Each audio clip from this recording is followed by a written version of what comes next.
오늘은 제가 미술 작품 제대로 감상하기 그 작품을 중심으로 이야기를 드릴까 합니다. 뒤쪽에 보이는 작품이 그 작품 해바라기 시리즈를 연상할 수 있겠는데 제가 이 백호 캔버스에 세 점이 연결된 그림을 그렸던 그림입니다. 그중 두 점을 부분적으로 보시는 거고, 또 여기 뒷면에 있는 작품은 지금 이 계절 겨울에 얼음 계곡에서 얼음이 이게 꽁꽁 얼었는데 그 햇빛이 반사되면 굉장히 신비롭습니다. 그곳에서 그랬던 작품입니다. 제가 여기 있는 곳이 제 작업실인데 좀 어수선합니다. 제가 그림을 대부분 야외 현장에서 그리기 때문에 이곳은 주로 작품을 관리하고 정리하고 준비합니다. 제가 오늘 그 작품을 중심으로 이야기를 드리려고 하는 것은, 얼마 전에 울산 시립미술관을 방문했었는데, 그곳에서는 지금 고흐의 작품 인물화 한 점과 다른 현대미술 작품을, 개인의 소장 작품을 특별전을 하고 있습니다. 그래서 관심을 갖고 가 보았는데, 제가 늘 야외에서 그러다 보니까 평생을 야외에서 대부분의 시간을 보내면서 그림을 치열하게 그렸던 고흐 작품에 관심이 많습니다. 그래서 이번에 처음 울산에서 이렇게 한 점이지만 왔다는 그런 소식을 듣고 또 구경을 갔었고, 또 제가 국내에도 여러 곳에 그림을 그리면서 또 좋은 전시가 있으면 미술관이야 박물관 그렇게 갤러리 가서 보는데, 해외에도 마찬가지입니다. 제가 해외에서 가장 깊게 인상 깊게 보았던 고흐의 작품은 2002년에 처음 이제 미국을 방문했을 때, 그때 뉴욕 메트로폴리탄이라든가 모마 그런 데뿐만 아니라 뭐 시카고 혹은 뭐 LA, 그다음에 인디애나, 뭐 그 이후에 여러 차례 이제 방문을 하면서 다양한 작품을 보았지만 고흐의 작품이 굉장히 인상 깊었습니다. 그런데 고흐의 작품도 그 화집을 통해서 본다든가 실물을 직접 보면 굉장히 수준 차가 많이 납니다. 그래서 아무리 세계적인 그 대가의 화가라 하더라도, 뭐 고흐뿐만 아니라 다른 작가도 마찬가지입니다. 작품에 그 대표성이 있는 작품을 제대로 구분해서 볼 필요가 있습니다. 그래야만이 그 작가의 정말 진정한 면모를 제대로 이해할 수가 있습니다.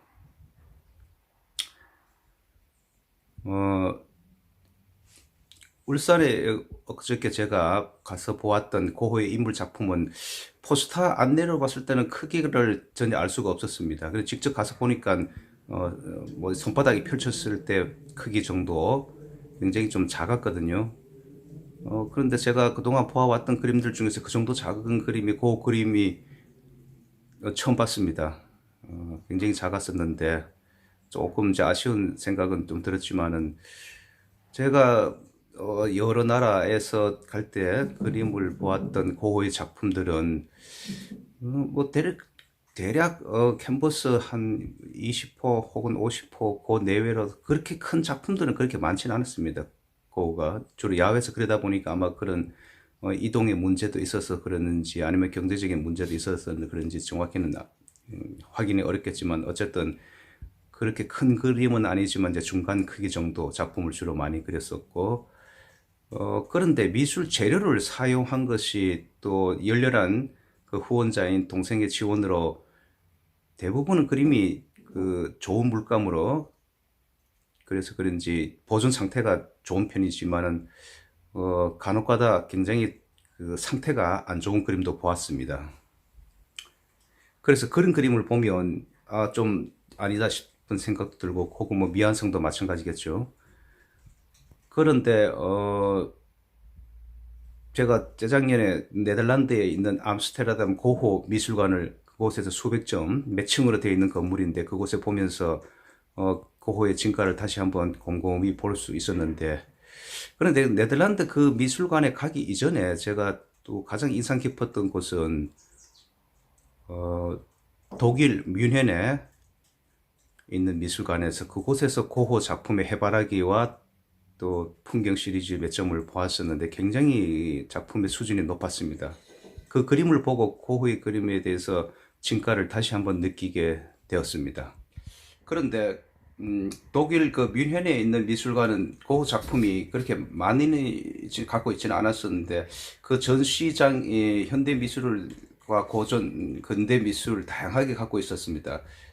그런데 그 전시장에서 굉장히 그 돋보이는 자리에 고흐의 그 해바라기 그림과 또 비슷한 크기의 다른 풍경화 그림 그렇게 세 점이 나란히 전시가 되면서 많은 사람들이 주목을 받고 또 그 작품이 특별하게 그렇게 가치가 있어서 그런지 그 경비도 그 전시장 안이 그렇게 크지는 않았습니다. 어쨌든 두 사람이 늘 그냥 그 지켜보면서 삼엄하게 또 그림을 너무 가까이서 보면 또 경보 장치가 울리면서 굉장히 철저한 관리를 하고 있었습니다.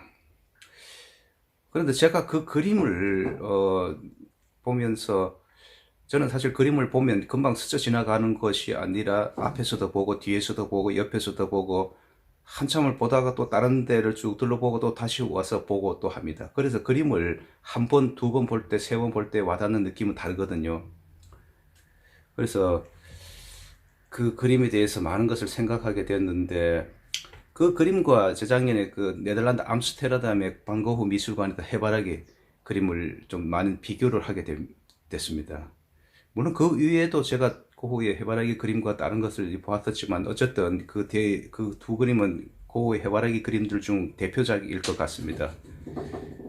그런데 고흐의 그 미술관에 있었던 그 해바라기 그림들은 보존을 위해서 그런지 바니쉬를 너무 많이 칠해서 굉장히 번들거렸습니다. 감상하기 굉장히 눈이 좀 피곤했었거든요. 그리고 또 그림의 그 깊이감, 이것은 이제 그림을 좀 그려보는 좀 깊이 있는 안목이 있는 분들이 좀 이해할 수 있는 이야기인데 그림의 깊이감이 조금은 좀 가벼워 보였습니다. 또 필력이라든가 이런 것들이 반면에 그 뮌헨의 미술관에 있는 그림은 굉장히 필력이 정말 살아 숨쉬고 또 밀도감이라든가 한마디로 생동감이 넘치는 그런 살아있는 그림이었습니다. 그 그림을 보고 이제 고흐 그림의 진가를 그리고 그 그림과 또 나란히 옆에 있었던 밀밭 그 풍경 같습니다. 그 초여름에 그 다음에 또 꽃이 피는 또 풍경도 그렇고 정말 그림이 살아 있었습니다.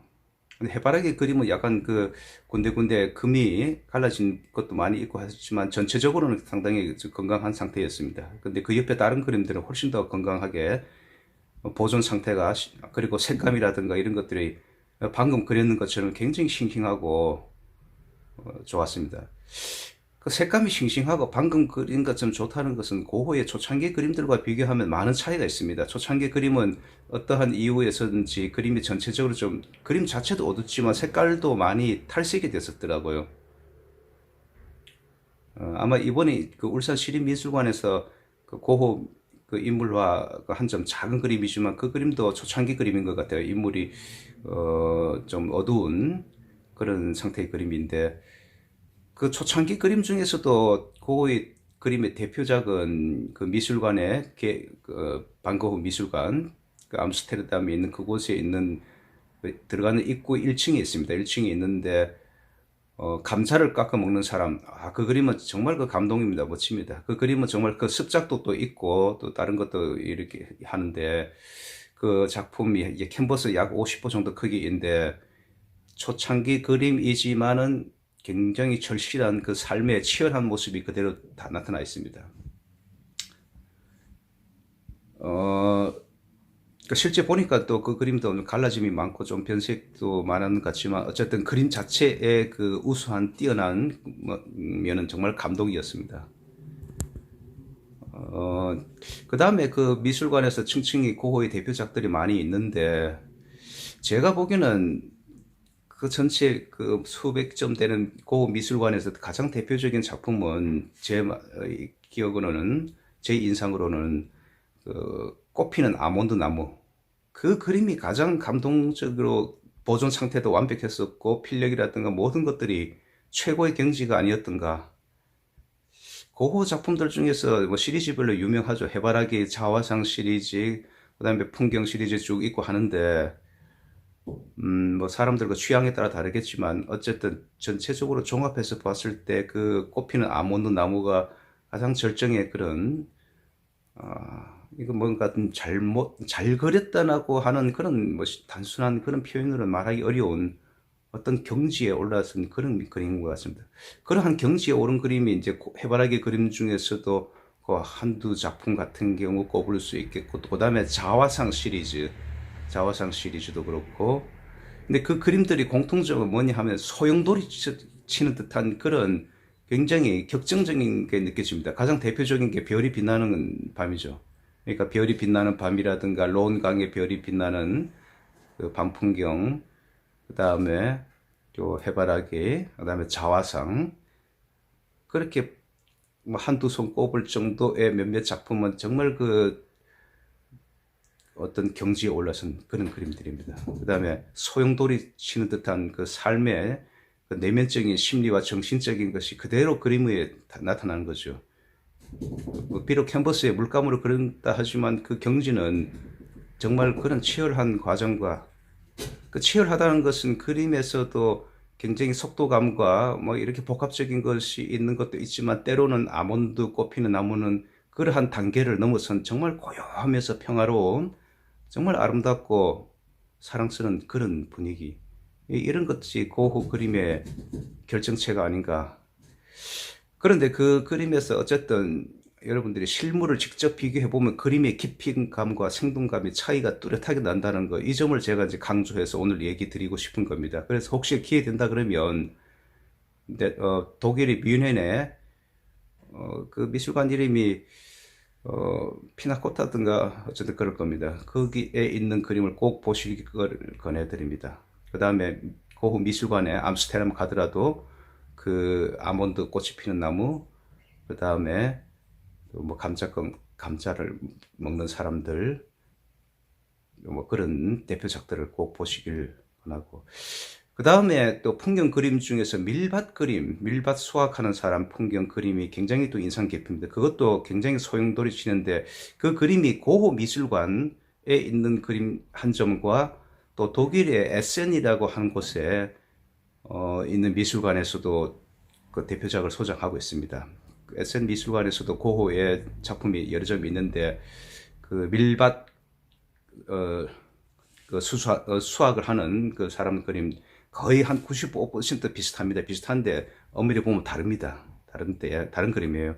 굉장히 그 그림 두 점도 정말 색감이라든가 그 표현력이라든가 거의 완벽한 그런 그림입니다.